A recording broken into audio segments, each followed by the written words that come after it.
Halo Sobat Bonsai dimanapun berada, kembali lagi di channel Sila Swantara.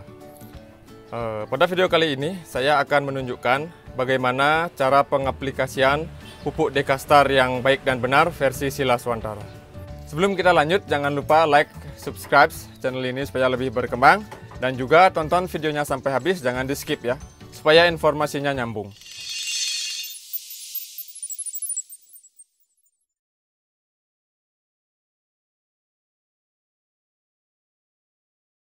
Nah, ini dia teman-teman pupuk Dekastar. Kenapa pupuk Dekastar ini sangat direkomendasikan untuk bonsai ataupun bahanan bonsai ya?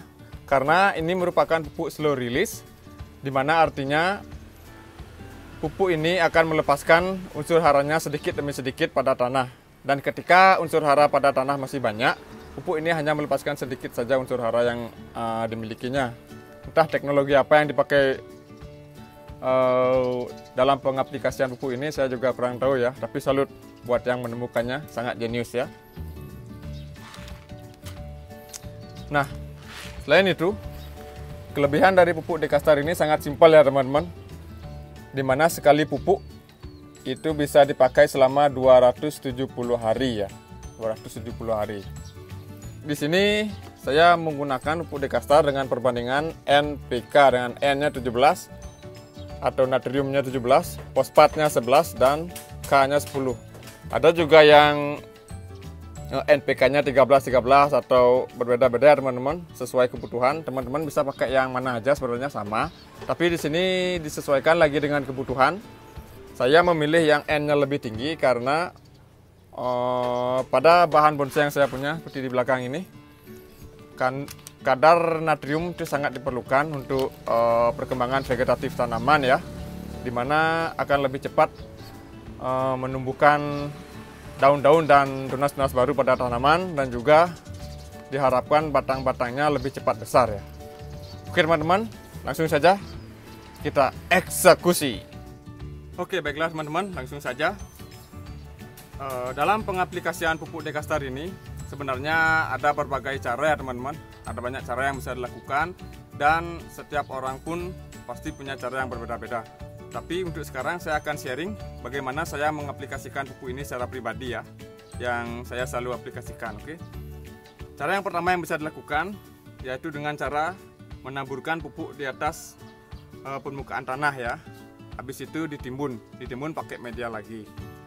Atau bisa juga teman-teman menaruhnya pada saat pergantian media. Ada juga yang menaruhnya pada bagian bawah ya. Tapi menurut saya kalau pupuknya ditaruh pada bagian bawah itu kurang efektif ya. Kenapa demikian? Karena jika pupuknya ditaruh pada bagian bawah dan pada saat kita melakukan penyiraman kepada tanaman tersebut, otomatis pupuknya juga akan terkena air ya, dan ditakutkan nanti zat-zat yang ada dalam pupuk itu dibawa turun juga oleh airnya. Dan jika akar tanaman teman-teman belum banyak dan belum menyentuh pada bagian pupuk tersebut, ditakutkan nanti tanaman tidak bisa menyerap unsur hara yang terdapat pada pupuk itu ya. Dan jika teman-teman menaruhnya pada bagian atas permukaan tanah, ketika melakukan penyiraman, otomatis unsur haranya juga akan turun. Nah, di sanalah kesempatan pada tanaman untuk menyerap unsur-unsur hara yang ada pada pupuk tersebut dan menjadi lebih efektif ketika melakukan pemupukan. Oke, langsung saja. Ini kita singkirkan dulu ya untuk batunya nih. Ini juga saya taruh batu di bagian belakang karena pada saat penanaman saya pakai ganjal supaya pohonnya tidak tumbang ya teman-teman. Nah, ini merupakan bahan bonsai loa ya teman-teman. Di sini masih bahan, ini masih saya program. Sebenarnya kalau ada tempat yang lebih luas, kalau bahan bonsai ini di ground akan lebih cepat lagi perkembangannya. Tapi karena keterbatasan lahan juga yang saya punya, nah saya manfaatkan seadanya lah. Saya pakai pot yang agak besar kayak ini. Tapi sebenarnya ini juga kurang besar. Oke. Pertama-tama kita buat dulu lubang seperti parit ya, melingkar di antara batang pohon ini, kurang lebih ya 10 cm lah dari batang pohon.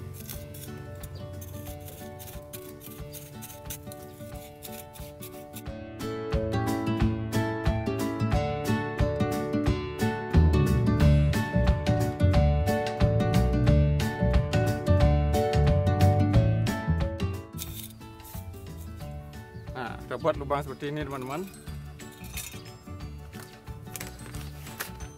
Habis itu pupuknya kita taruh saja pada parit yang sudah kita buat tadi ya, seperti ini.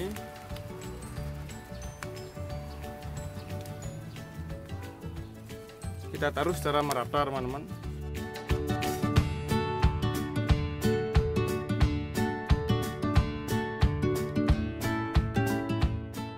Karena pohon ini ya lumayan besar ya teman-teman, kita taruhnya agak banyak juga nggak apa-apa ya.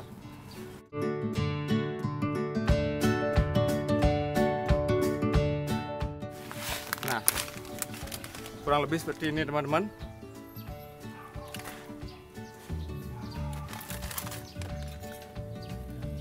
Setelah itu langsung saja kita timbun.